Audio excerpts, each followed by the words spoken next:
तो ये जो चारों के चारों ऑप्शन है इस क्वेश्चन को क्या कर रहा है, बता रहा है। तो ऐसे में जो इसका आंसर हो जाएगा वो हो जाएगा उपरोक्त में से सभी, यानी डी आंसर जो होगा इस क्वेश्चन का होगा। यानी नागरिकता अधिनियम 1955 में 3 मूल आधार हो जाएंगे। एक तो वो कोई व्यक्ति अपना स्वेच्छा से नागरिकता का परित्याग कर दे, दूसरा यदि कोई व्यक्ति किसी अन्य देश की नागरिकता ले लेता है तो उसकी नागरिकता जो है सहज ही भारत से समाप्त कर दी जाएगी, और तीसरा ऐसा आधार हो जाता है जिसमें कोई भारत का व्यक्ति है लेकिन कुछ ऐसी गतिविधि करे जिससे उसे भारत की नागरिकता से वंचित होना पड़ेगा। तो ऐसे में तो ये तीसरे कैटेगरी के अंतर्गत के ये ऑप्शन माने जाते हैं, उसमें ये चारों के चारों ऑप्शन सही होंगे। अब सेकंड क्वेश्चन पे हम लोग ध्यान देते हैं। इसमें देखिए, संविधान सभा का जो सदस्य है, यानी संविधान सभा के जो सदस्य थे उनका चयन से संबंध में ये क्वेश्चन है। यानी संविधान सभा के सदस्य का चयन किन किन रूपों में हुआ था भारत में। क्या संविधान सभा के सदस्यों का चयन सीधे जनता के द्वारा किया गया था? तो इसका उत्तर होगा नहीं, सीधे जनता के द्वारा संविधान सभा के सदस्यों का चयन नहीं किया गया था। तो कौन किया था? गवर्नर जनरल के द्वारा किए गए थे? ये भी ऑप्शन होगा नहीं। विभिन्न प्रांतों के विधानमंडलों द्वारा निर्वाचित और देशी रियासतों के शासकों के द्वारा नामित किए गए थे? ये ऑप्शन सही होगा। उपरोक्त में से एक से अधिक नहीं है, तो ये तो सहज ही गलत हो गया। और उपरोक्त में से कोई नहीं, ये भी गलत हो गया, क्योंकि ये जो ऑप्शन है सी नंबर ये सही बता रहा है। आखिर हुआ क्या था? तो ये जो संविधान सभा है, संविधान सभा का निर्माण जो है कैबिनेट मिशन की रिपोर्ट के आधार पर हुआ था। पहली बात तो हमें आप लोगों को यहाँ पे ध्यान रखना है, संविधान सभा का जो गठन है 6 दिसंबर 1946 को हुआ था। ये दूसरी बातें ध्यान रखना है। संविधान सभा में की जो पहली बैठक है वो 1946 में ही 3 दिन के बाद, गठन के 3 दिन के बाद 9 दिसंबर को हुआ था। जब संविधान सभा का गठन हुआ था तो गठन के समय इसमें कुल 389 सदस्य थे। उस समय भारत और पाकिस्तान, चूंकि 46 में आज़ादी मिली नहीं थी और विभाजन हुआ भी नहीं था, तो इस दौरान भारत और पाकिस्तान दोनों ही क्षेत्रों के सदस्य इस संविधान सभा में होते थे। और आज़ादी के बाद जब पाकिस्तान भारत से अलग हो गया तो पाकिस्तान के सदस्य हमारे यहाँ से निकल गए। तो उसके बाद आज़ादी के बाद हमारी संविधान सभा में कुल सदस्यों की संख्या 299 रह गई थी। इनमें से 70 सदस्य जो थे वो देसी रजवाड़ों से संबंधित थे। देसी रजवाड़ों से संबंधित थे। देसी रजवाड़ों से संबंध का अभिप्राय क्या हो जाता है? तो इसको यहाँ पे ये ध्यान में रखिए कि आज़ादी के समय जब अंग्रेज, आज़ादी से पहले अंग्रेजों का शासन हमारे देश में था, तो अंग्रेज भारत के संपूर्ण क्षेत्रों पे अंग्रेजों का लॉ नहीं चलता था। करीब 70% ऐसे हिस्से थे जहाँ पे अंग्रेज प्रत्यक्ष रूप में शासन करता था, और 30% हिस्सा ऐसा था जहाँ पर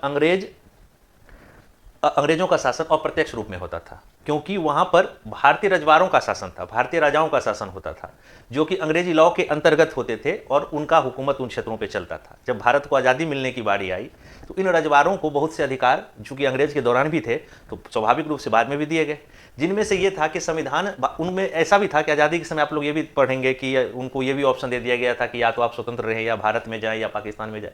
इसी तरह संविधान सभा के निर्माण में भी ये बोला गया था कि इन रजवाड़ों से जो सदस्य होंगे वो उन रजवाड़ों के जो राजा होंगे उनके द्वारा नामित किए जाएंगे, क्योंकि वहाँ पे विधानमंडल, विधानसभा होती नहीं थी, तो ऐसे में वहाँ पे उन राजा की इच्छा पे निर्भर करता था। लेकिन जहाँ पर विधानमंडल और विधानसभा का निर्माण किया गया था, जहाँ जो अंग्रेज जहाँ पे सीधे सीधे शासन चलाते थे, तो वहाँ पे विधानमंडलों के जो सदस्य होते थे इन सदस्यों के द्वारा होते थे, और जहाँ पर देशी रजवाड़े होते थे, देशी रियासतों के जो शासक होंगे उनके द्वारा यहाँ पे नामित किए जाएंगे। तो इसलिए इसका ऑप्शन जो है सी होगा। अब नेक्स्ट क्वेश्चन देखते हैं। भारतीय संविधान के अंतर्गत निम्नलिखित में से कौन सा मूल कर्तव्य नहीं है? तो मूल कर्तव्य नहीं है, पहले तो यहां पर यह ध्यान रखना है। तो इसमें लोक चुनाव में मतदान करना, ये जो ऑप्शन है ये ही ऑप्शन नहीं है में होगा।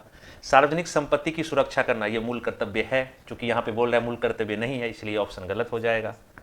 संविधान के प्रति निष्ठावान रहना और उसके आदर्शों का सम्मान करना यह भी एक मूल कर्तव्य है, तो जाहिर सी बात है ये भी उत्तर नहीं होगा। उपरोक्त में से एक से अधिक, तो ये तो स्वाभाविक रूप से गलत है। उपरोक्त में से कोई नहीं, ये भी गलत है, यानी यहाँ पर ऑप्शन ए जो है वो सही होगा। अब यहाँ पे मूल कर्तव्य के संबंध में कुछ जान लीजिए। मूल कर्तव्य क्या है? तो इसको 1976 में संविधान में क्या किया गया था, जोड़ा गया था। किस संशोधन के अंतर्गत? 42 संशोधन के अंतर्गत। किस समिति के रिपोर्ट पे ये जोड़ा गया था? तो एक थे सरदार स्वर्ण सिंह समिति। इसने भारत के संविधान में मूल कर्तव्य हो, ऐसी रिपोर्ट दी थी। और उसी के आधार पर 1976 में भारत के संविधान में मूल कर्तव्य आर्टिकल 51A जोड़ा गया और इसके तहत मूल कर्तव्य को जोड़ा गया। ये एक पॉइंट हो जाएगा इसमें। इसके तहत कुछ बातें और यहाँ पे जान लीजिए। जब इस समिति ने कुल 8 सुझाव दिए थे मूल कर्तव्य को लेकर कि संविधान में कुल 8 मूल कर्तव्य होने चाहिए, लेकिन शामिल किया गया 10, यानी 10 मूल कर्तव्य जो है संविधान में दिया गया, यानी इनके सुझावों में 8 को मानते हुए एक्स्ट्रा और 2 जोड़ा गया, तो 10 मूल कर्तव्य जोड़े गए। ये एक पॉइंट याद ध्यान देने योग्य है। इसके बाद 2002 में 86 संविधान संशोधन यानी 86वां संविधान संशोधन के द्वारा एक और मूल कर्तव्य यानी 11 नंबर का मूल कर्तव्य जोड़ा गया। तो कुल 11 मूल कर्तव्य वर्तमान में है।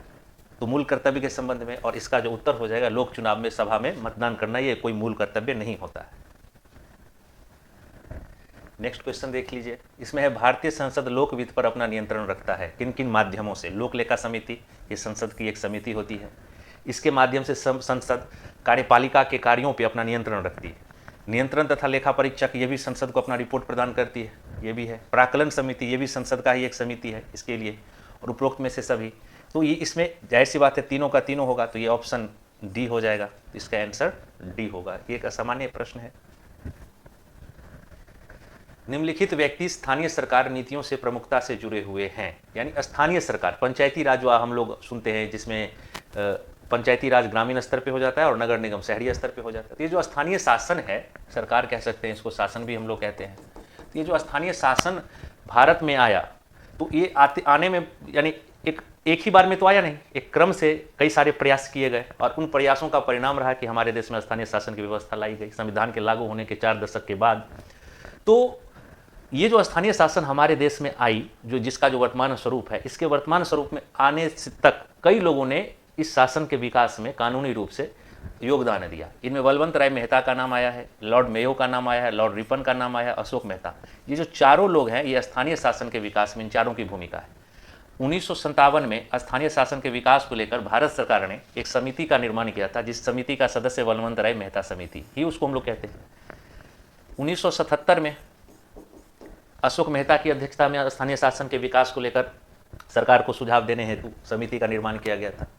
लॉर्ड रिपन 1882 में स्थानीय शासन को कह सकते हैं कि अंग्रेजी शासन के तहत एक कानूनी रूप से मान्यता प्रदान करने वाले पहले व्यक्ति थे। लॉर्ड मेयो ऐसे व्यक्ति थे जिन्होंने स्थानीय शासन की कानूनी अवधारणा को चिन्हित किया था और विकसित किया था। हालांकि कानूनी मान्यता उस समय नहीं मिली थी, लेकिन लॉर्ड मेयो ने 1870 में स्थानीय शासन को कानूनी रूप से मान्यता देने हेतु प्रयास किया था और उसको लॉर्ड रिपन ने आधिकारिक रूप से घोषणा किया 1882 में।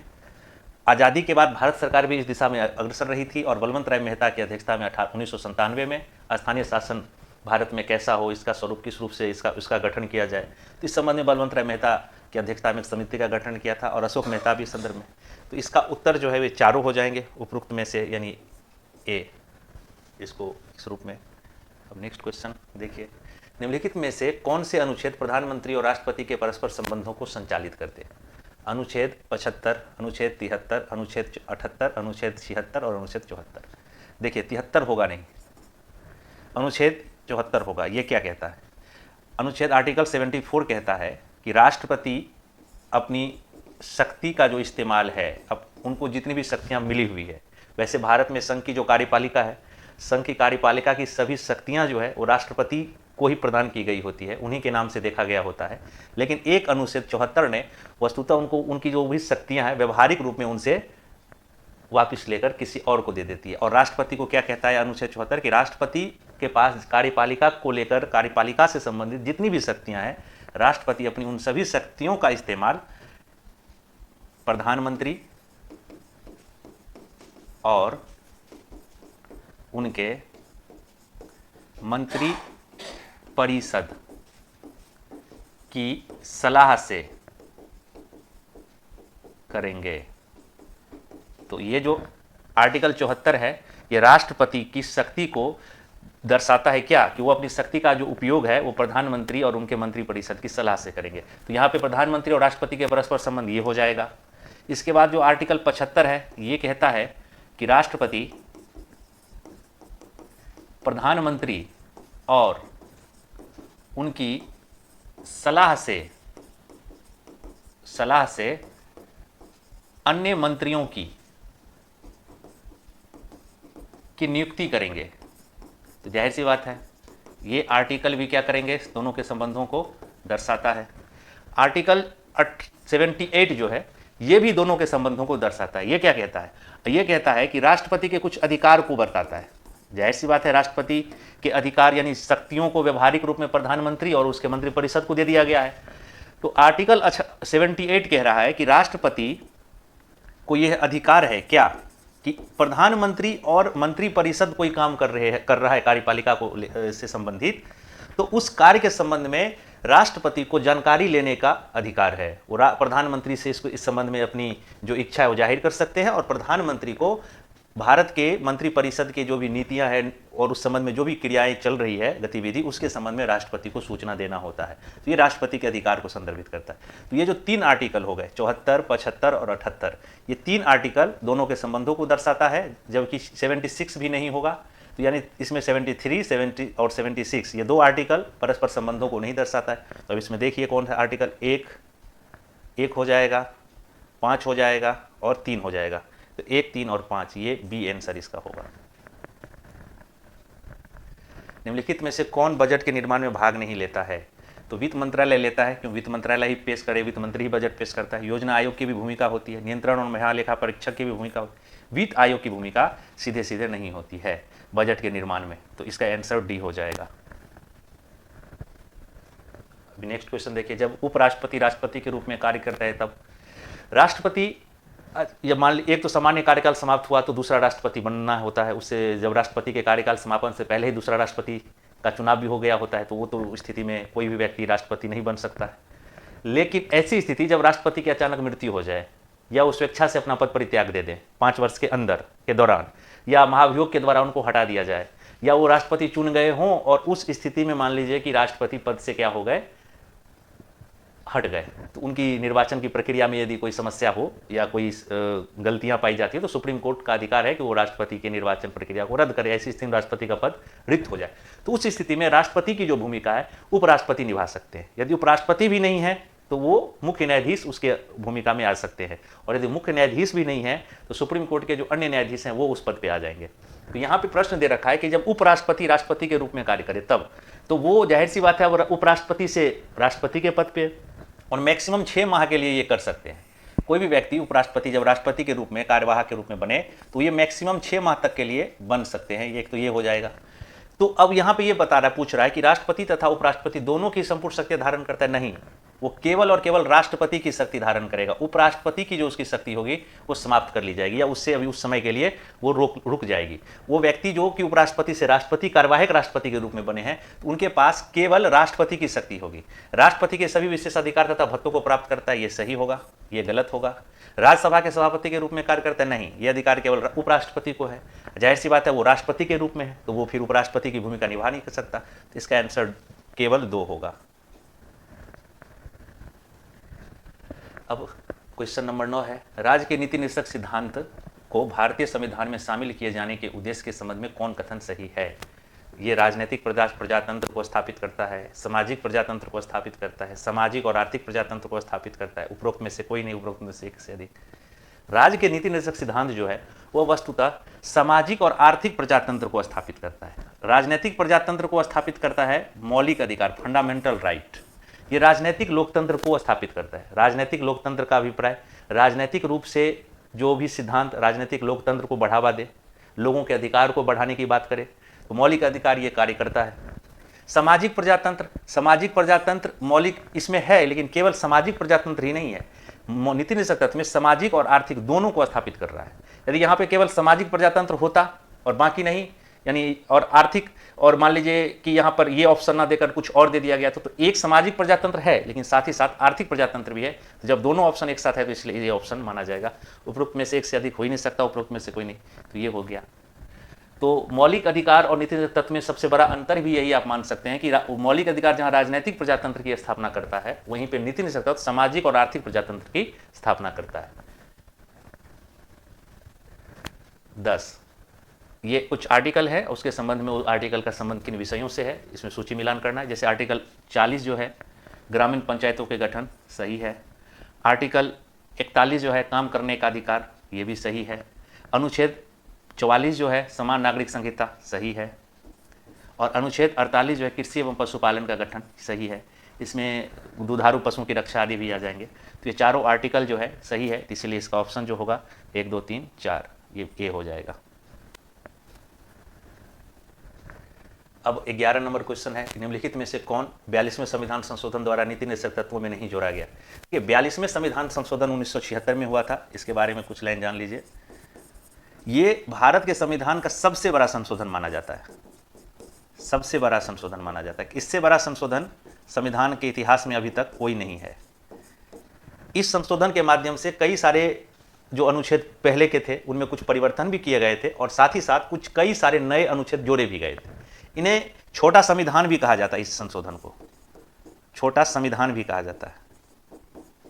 ये 1976 के दौरान किया गया था। हालांकि बाद में 44वें संविधान संशोधन के माध्यम से इस संशोधन के कई सारे नियमों में परिवर्तन भी किए गए, लेकिन फिर भी इसकी अपनी कुछ विशेषताएं। इस संशोधन में नीति निर्देशक तत्वों में भी बहुत सी चीज़ों को जोड़ा गया था और बहुत सी चीज़ों को हटाया गया था। तो इसमें देखिए समान नागरिक यहाँ पर अब हम लोग एक साथ देखते हैं कि निम्नलिखित में से कौन 42वें संविधान संशोधन में नीति तत्व में नहीं जोड़ा गया। आखिर वो इस संशोधन से पहले से ही संविधान के नीति निर्देशक तत्व की सूची में बना हुआ था। शोषण से बच्चों एवं अवयस्कों की सुरक्षा, ये मूल में नहीं था, ये 42वें के तहत आया है। तो ये जो ऑप्शन है नहीं जोड़ा गया था, यानी ये जोड़ा गया था तो ये गलत हो जाएगा। समान न्याय तथा निःशुल्क कानूनी सहायता, ये भी जोड़ा गया था तो ये भी गलत हो जाएगा। समान आचार संहिता, uniform civil code, code of conduct जो वर्तमान में चल रहा है, तो ये जो इसकी अभी चर्चाएं भी काफ़ी कही जा रही है। अभी सरकार इस दिशा में प्रयत्नशील भी है कि इसे देश में लागू किया जाए। कई सारे राज्य भी इसको लागू करने की ओर अग्रसर बने हुए हैं। तो समान नागरिक संहिता जो है ये मूल संविधान में ही है, इसलिए ये ऑप्शन सही माना जाएगा उपरोक्त में से एक से अधिक। तो इसका जो आंसर होगा वो सी हो जाएगा। भारत के कल्याणकारी राज्य होने का विचार, कल्याणकारी राज्य का क्या अभिप्राय होगा? एक कल्याणकारी राज्य का अभिप्राय वो होगा जब ऐसा राज्य जो वंचितों, शोषितों,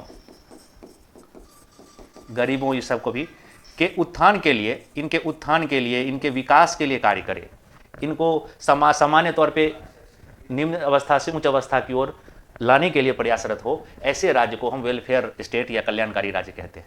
संविधान की प्रस्तावना में जाहिर सी बात है, संविधान की प्रस्तावना में आप देखेंगे कि समाजवादी शब्द है, समाजवादी शब्द है, तो समाजवाद का उद्देश्य होता है वंचित वर्गों का कल्याण किया जाए, शोषित वर्गों का कल्याण किया जाए, तो ये दर्शाता है कल्याणकारी राज्य।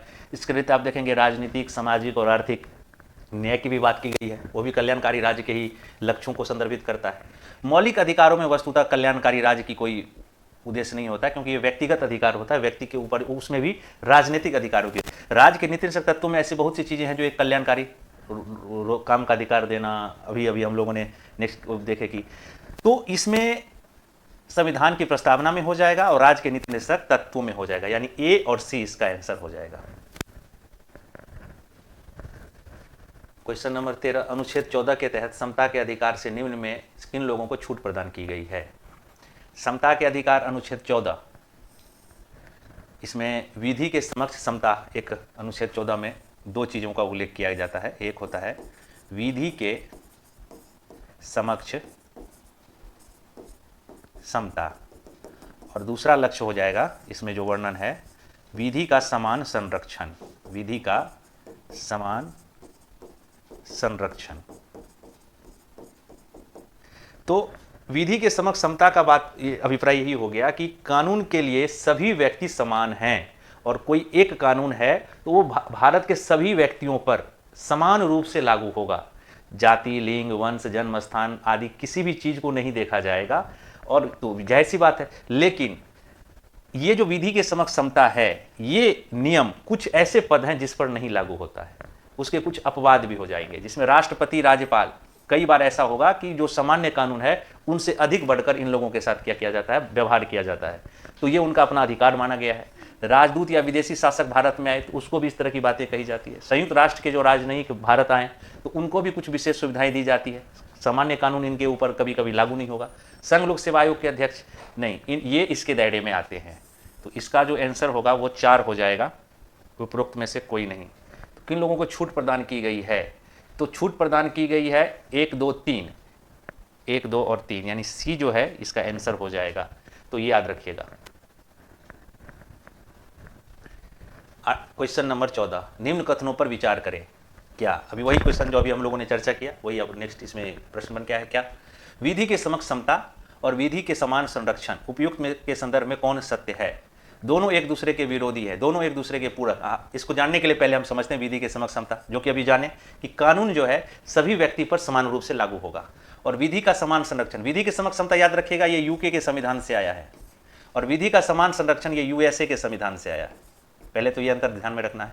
विधि का समान संरक्षण का अभिप्राय हो जाएगा कि इसमें यह कहा जाता है कि किसी भी व्यक्ति के पक्ष में कानून का विशेष रूप से अनुपालन नहीं होगा, कोई भी व्यक्ति क्यों न हो, सबके लिए कानून समान है। लेकिन इसमें कहा जाता है कि यदि कोई दुर्बल है, कोई वंचित है, और उसके लिए यदि विशेष कानून की सहायता है तो ऐसा की जा सकती है, और उनको विशेष कानून के तहत, चूंकि अब यह माना गया कि कोई सामान्य रूप से कानून लागू कर दिया गया समाज में, अब उसका लाभ सभी व्यक्तियों को लेना है, लेकिन कई वर्ग ऐसे हों कि उस लाभ को लेने के लिए योग्य ना हो, उनमें बहुत सी ऐसी उनकी परिस्थितियां हो जो अनुकूल ना हो, तो ऐसे में उस कानून के लाभ तक पहुंचने के लिए उसके लिए कुछ विशेष उपाय किया जाए। कानून का समान संरक्षण मतलब उसके लिए कुछ विशेष उपाय किया जाए ताकि वो उस कानून का लाभ ले सके। तो कानून का ये अनुपालन है, लेकिन विशेष परिस्थितियों में दुर्बलों के पक्ष में क्या किया जा सकता है, उचित कानून का निर्माण किया जा सकता है। तो इसके लिए ये नियम होता है। यहां पर कहा जाता है कि कोई भी हो, चाहे दुर्बल हो या सबल हो, सब कानून सबके लिए समान होगा। लेकिन यहां पे कहा जाता है कि नहीं, यदि दुर्बल व्यक्ति कोई कानून का सामान्य रूप से लाभ नहीं ले पा रहा हो तो उसके लिए कुछ विशेष उपाय करने की यदि जरूरत पड़े तो ऐसा किया जा सकता है। विधि का समान संरक्षण इसको बात करेगा। तो ऐसे में क्या ये दोनों एक दूसरे के विरोधी है? विरोधी कैसे हो जाएंगे? ये दोनों एक दूसरे के पूरक है, निश्चित रूप से पूरक बनेंगे, क्योंकि कानून का लाभ सभी समान रूप से ले, कानून की पहुंच सभी समान रूप से हो, ऐसे में दोनों एक दूसरे के पूरक हैं। तो हाँ, इसको इस उदाहरण से समझ सकते हैं कि कोई व्यक्ति है और उस दो व्यक्ति के मध्य में विवाद चल रहा हो, और कोई बहुत ही अमीर है और एक कोई गरीब व्यक्ति है, इन दोनों के मध्य में वाद है और वाद सुप्रीम कोर्ट चला गया या किसी कोर्ट चला गया।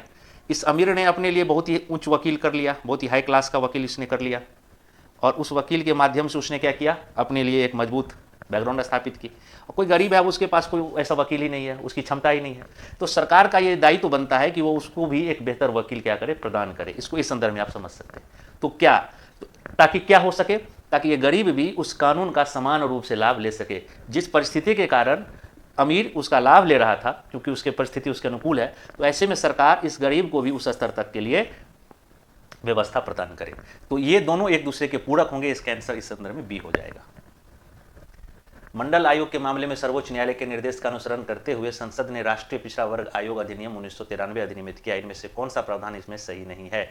मंडल आयोग जो है, जाहिर सी बात है, वो भारत में पिछड़ा वर्ग यानी जिसको आज हम लोग ओबीसी कहते हैं, ओबीसी आरक्षण की जो व्यवस्था है, इसी आयोग की अनुशंसा के आधार पर किया गया था।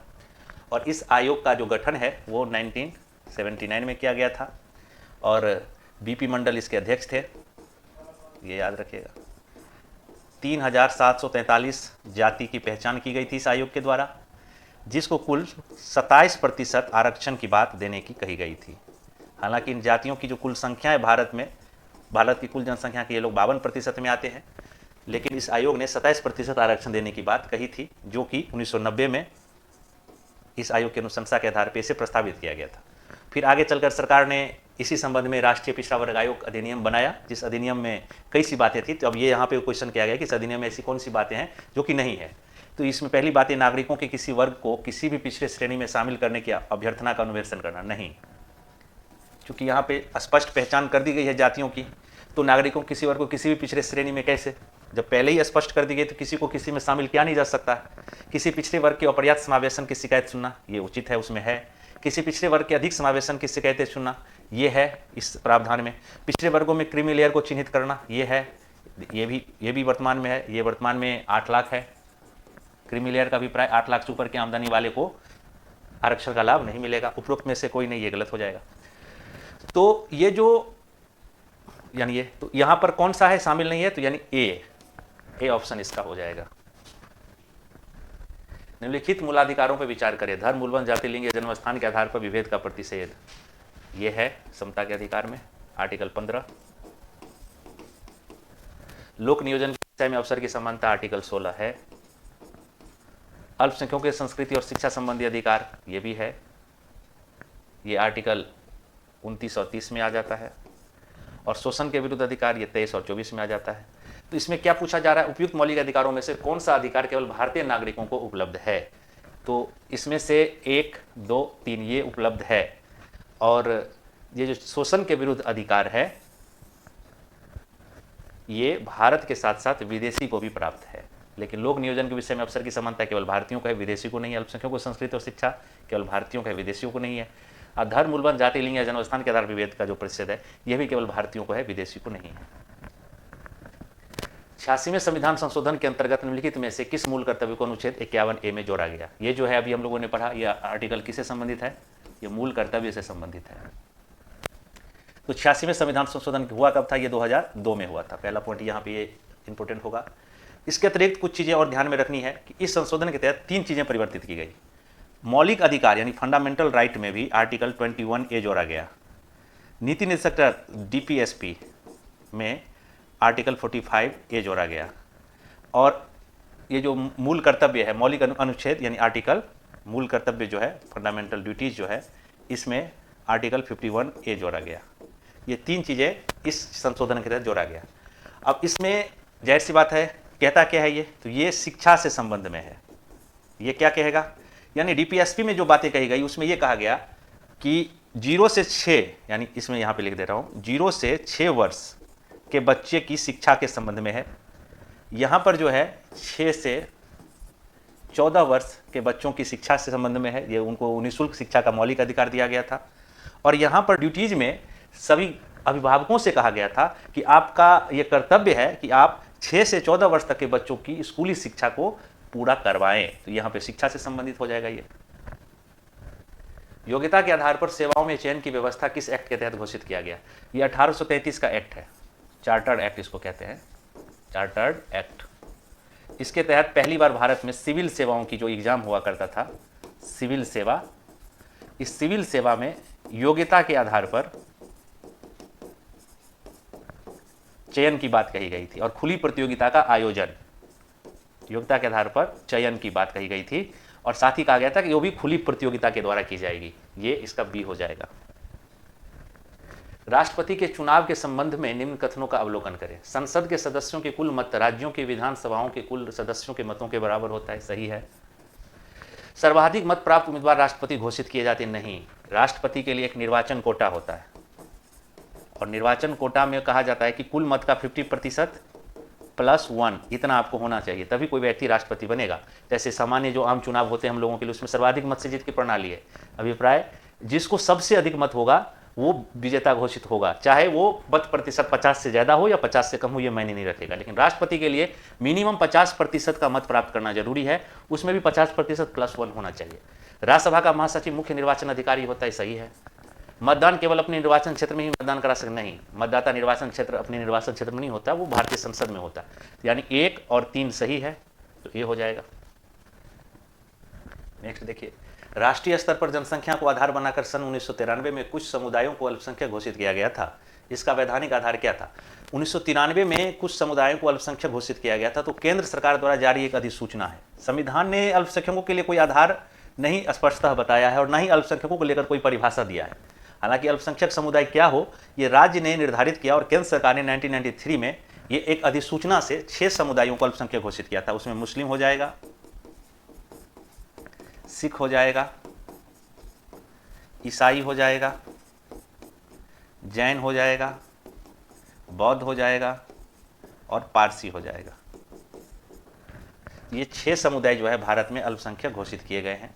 तो यानी केंद्र सरकार द्वारा जारी एक अधिसूचना के द्वारा। तो यहाँ पे संविधान ये गलत हो जाएगा, संसद द्वारा पारित विधेयक ये भी गलत हो जाएगा, राष्ट्रपति का अध्यादेश ये भी गलत हो जाएगा। और अल्पसंख्यकों की पहचान कौन करता है? तो राष्ट्रीय स्तर पे जो है राष्ट्रपति और केंद्र और राज्य स्तर पे राज्यपाल करता है। ये मई 2022 में उच्चतम न्यायालय ने अपने किस अधिकार का उपयोग करते हुए निर्णय दिया कि स्वैच्छिक यौन कर्म अपराध नहीं है? ये आर्टिकल 139, 142 ये होगा, ये नहीं होगा, ये भी नहीं होगा। आर्टिकल 142 सुप्रीम कोर्ट के विवेक, ये जो आर्टिकल है ये सुप्रीम कोर्ट के विवेकाधीन शक्ति है।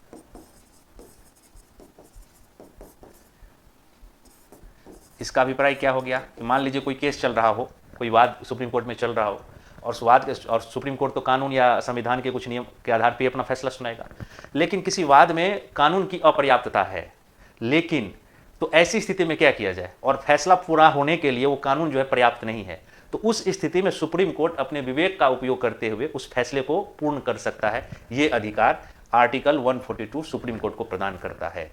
यानी कानून की अनुपस्थिति में या कानून की अपर्याप्तता की स्थिति में सुप्रीम कोर्ट अपने विवेक के द्वारा किसी फैसले को पूर्ण फैसले में बदल सकता है। ये उनकी शक्ति है। राजद्रोह कानून के अंतर्गत सजा प्राप्त व्यक्ति के ऊपर निम्न में से कौन सा तथ्य लागू नहीं है? वह सरकारी नौकरी के लिए आवेदन नहीं कर सकता। राजद्रोह कानून के संबंध में पहले एक लाइन जान लीजिए कि ये जो है आईपीसी की धारा 124 के तहत इसका वर्णन किया गया है। ये आज से नहीं है, अंग्रेजों के समय से ही चला आ रहा है। तो लेकिन हाँ, भारत सरकार ने समय समय पर इसके स्वरूप में परिवर्तन भी लाया गया है। तो राजद्रोह कानून जो है उसके किसी पे लग गया तो उसके कौन कौन से अधिकार उसको छीन लिए जाएंगे। तो वो सरकारी नौकरी के लिए आवेदन नहीं कर सकता है, निश्चित रूप से वो नहीं कर सकता है। उसका पासपोर्ट नहीं बन सकता है, निश्चित रूप से नहीं बन सकता है। न्यायालय की आवश्यकता अनुसार उसे समय समय पर उपस्थित होना पड़ता है, ये भी सही है। उसे सभी मौलिक अधिकारों से वंचित रहना पड़ता है, नहीं, उसके कुछ मौलिक अधिकार उसके पास होते हैं, लेकिन इसके अतिरिक्त ये जो 3 और ये सब जो अधिकार है राजद्रोह के तहत जिस व्यक्ति को सजा मिल चुका है या उसको मिलने को है, तो उस व्यक्ति को ये 3 अधिकार उससे छीन लिए जाते हैं। राजद्रोह का कानून किसी के ऊपर यदि लग गया तो उसको मिनिमम 3 वर्ष और मैक्सिमम आजीवन कारावास की सजा उसको झेलनी पड़ती है। आजीवन कारावास ये होता है। आईपीसी की धारा 124 में इसका वर्णन है, क्लॉज 1 में, तो ये आप लोग ध्यान रखिए। नेक्स्ट देखिए, भारतीय संविधान में निम्नलिखित पदों के लिए कौन सा क्रम सही है? भारत के मुख्य न्यायाधीश, मुख्य चुनाव आयुक्त, राज्यों के मुख्यमंत्री, राज्यों के राज्यपाल गलत हो जाएंगे, क्योंकि राज्यों के राज्यपाल मुख्यमंत्री से ऊपर आ जाएंगे, मुख्य चुनाव आयुक्त से भी ऊपर आ जाएंगे। राज्यों के राज्यपाल, भारत के मुख्य न्यायाधीश, ठीक है। राज्यों के मुख्यमंत्री, ठीक है। मुख्य चुनाव आयुक्त, ठीक है, ये सही हो जाएगा। राज्यों के राज्यपाल, राज्यों के मुख्यमंत्री, राज्यों के नहीं, ये गलत हो जाएगा, क्योंकि मुख्य न्यायाधीश जो है मुख्यमंत्री से पहले होगा। भारत के मुख्य न्यायाधीश, राज्यों के राज्यपाल, ये भी गलत होगा, क्योंकि राज्यपाल जो है वो मुख्य न्यायाधीश से ऊपर हो जाएगा। तो ये क्रम होगा, एक बार जैसे इसमें राष्ट्रपति होता है पहले, फिर उपराष्ट्रपति होगा, फिर प्रधानमंत्री होगा, तो ऐसे करके क्रम से भारत में जो पदानुक्रम है वो होता है। तो उसी के संबंध में ये क्वेश्चन पूछा गया है। बिहार विधानसभा में अनुसूचित जाति के उम्मीदवारों के लिए कितनी सीटें आरक्षित है? याद रखिएगा, राजनीति में SC ST केवल इन्हीं 2 वर्गों को आरक्षण प्राप्त होता है। OBC या EWS, इन सब को वर्तमान में आरक्षण का लाभ राजनीतिक में नहीं मिलता है, केवल नौकरी और शिक्षा में इन सबको मिल सकता है। लेकिन SC और ST को राजनीतिक लाभ राजनीतिक पदों में आरक्षित होता है। 243 सीटें हैं, उनमें से कुल 40 सीटें बिहार विधानसभा में आरक्षित है। उनमें से 38 सीटें जो है वो SC के लिए है, 2 सीटें जो है वो ST के लिए है। तो यहाँ पे 38, क्योंकि यहाँ पे अनुसूचित जाति के लिए पूछा जा रहा है, कुल नहीं पूछा जा रहा है, और अनुसूचित जनजाति के लिए जो है वो 2 सीटें आरक्षित है। इनमें से कौन 15वें वित्त आयोग का सदस्य नहीं है? 15वें जो वित्त आयोग है इसका गठन कब हुआ? यहाँ पे ये भी पॉइंट होगा, 2017 में हुआ। इसके जो अध्यक्ष है वो नंद किशोर सिंह हैं, और ये लागू कब से कब तक है? 2022-23 से लेकर 2025-26 तक लागू है वित्त आयोग का जो संस्तुति है। और इसमें सदस्य पूछ रहा है, अध्यक्ष के बारे में नहीं पूछ रहा है, सदस्य पूछ रहा है। तो सदस्य में अशोक कुमार लाहिड़ी ये थे, सुदीप्तो मुंडले ये नहीं थे, रमेश चंद ये भी थे, अजय नारायण झा थे, यानी ये सुदीप्तो मुंडले हो जाएंगे इनमें। 26 विधि शासन से क्या अभिप्राय? अभी हम लोगों ने जाना, सभी के लिए एक अधिनियम और सभी के लिए एक न्यायपालिका। ये बाकी इसमें जानने की कोई खास जरूरत है नहीं, आप लोग अभी जान भी लिए वो। उच्चतम न्यायालय ने केंद्र सरकार से चुनाव आयुक्तों की नियुक्ति के लिए एक समिति बनाने को कहा है। इस समिति में निम्न में से कौन कौन शामिल होंगे वर्तमान में? तो किसके लिए? चुनाव आयुक्तों के लिए उच्चतम न्यायालय ने सरकार से कहा है, आदेश दिया है, और कहा है कि अब जो वैसे जो चुनाव आयुक्त है उनकी नियुक्ति कौन करता था? अब तक राष्ट्रपति करता है, और किसकी अनुशंसा पे? तो वो मंत्रिमंडल की अनुशंसा पे करता है, यानी मंत्रिमंडल द्वारा या केंद्र की जो वर्तमान सरकार है उसके द्वारा जिसका नाम सुझाया गया उसको राष्ट्रपति चुनाव आयुक्त के रूप में क्या करते हैं? नामित कर देते हैं। लेकिन अभी जो सुप्रीम कोर्ट है उस व्यवस्था में परिवर्तन करने के लिए कहा है, और साथ ही कहा है कि जब तक इस नई व्यवस्था को लागू ना कर दिया जाए, इस नई व्यवस्था के संबंध में संसद कानून न बना दे, तब तक ये जो अभी चल रही है वो व्यवस्था लागू रहे। लेकिन अब जब नई व्यवस्था आएगी तब से उसमें कौन कौन से लोग होंगे, तो कहा कि प्रधानमंत्री होंगे, लोकसभा में सबसे बड़ी विपक्षी पार्टी के नेता ये भी होंगे, लोकसभा के अध्यक्ष नहीं, इनका नाम नहीं लिया गया था, राज्यसभा के सभापति, इनका भी नाम नहीं है, उच्चतम न्यायालय के मुख्य न्यायाधीश, हाँ, ये 3 उस समिति के मेंबर होंगे, प्रधानमंत्री, लोकसभा में सबसे बड़ी विपक्षी पार्टी के नेता और उच्चतम न्यायालय के मुख्य न्यायाधीश। तो इस आधार पे तो यहाँ पर 1, 2 और 5 देख लीजिए, 1, 2 और 5 ये ऑप्शन होगा। राजनीतिक दलों के खातों की ऑनलाइन फाइलिंग के बारे में निम्नलिखित कथनों पर विचार कीजिए। चुनाव आयोग ने राजनीतिक दलों के लिए अपने वित्तीय खाते ऑनलाइन दर्ज कराने के लिए एक वेब पोर्टल पेश किया। ये करंट का क्वेश्चन हो जाएगा, तो ये भी है, सही में पेश किया है। राजनीतिक दलों को केवल चुनाव आयोग, राज्यों, केंद्र शासित प्रदेशों के मुख्य निर्वाचन अधिकारियों को योगदान रिपोर्ट जमा करने की आवश्यकता होती है। बिल्कुल, कोई या तो राज्य आधारित पार्टी है तो राज्य चुनाव आयुक्त को करे, केंद्र की पार्टी है तो केंद्रीय चुनाव आयोग को करे, या केंद्र शासित क्षेत्र का है तो वहाँ भी जो चुनाव आयोग होंगे उसको प्रदर्शित करे। तो 1 और 2 दोनों सही हो जाएंगे। ई सारस मोबाइल ऐप के संबंध में लिखित कथनों पर विचार कीजिए। इसे भारत में ग्रामीण विकास मंत्रालय द्वारा लॉन्च किया गया है, सही है। इसके अतिरिक्त यहाँ पर देखिए, यह स्वयं सहायता समूह सेल्फ हेल्प ग्रुप में महिलाओं द्वारा बनाए गए उत्पादों के विपणन के लिए एक ई-कॉमर्स मंच है, ठीक है। अब सेल्फ हेल्प सहायता महिलाओं द्वारा बनाए, महिलाएं अब कोई उत्पाद बना रही है, उसके कार्यान्वयन के लिए ई-कॉमर्स एक मंच है, बिल्कुल है। और इस ऐप को के कार्यान्वयन के foundation for development of rural value chains जिम्मेदार है, ये भी सही है। इसका ऑप्शन सही हो जाएगा उपरोक्त सभी। और लास्ट क्वेश्चन है, हाल ही में भारत के सॉलिसिटर जनरल को पुनः नियुक्त किया गया। भारत के सॉलिसिटर जनरल के संबंध में निम्नलिखित कथनों पर विचार कीजिए। वह देश के सर्वोच्च कानून अधिकारी होता है, नहीं, यह भारत का सर्वोच्च नहीं, सर्वोच्च होता है अटॉर्नी जनरल। अटॉर्नी जनरल जो है वो सर्वोच्च होता है, तो ये होगा नहीं ऑप्शन सही। उन्हें कानून मंत्री की अध्यक्षता में कैबिनेट की नियुक्त समिति द्वारा 3 साल के कार्यकाल के लिए नियुक्त किया जाता है, नहीं, इनकी नियुक्ति राष्ट्रपति करता है, तो ये भी ऑप्शन गलत हो जाएगा। वह संसदीय कार्यवाही में भाग ले सकता है और मतदान कर सकता है, नहीं, ये अधिकार अटॉर्नी जनरल को होता है, इन्हें नहीं होता है, तो ये भी ऑप्शन गलत हो जाएगा। कोई भी नहीं, ये ऑप्शन होगा।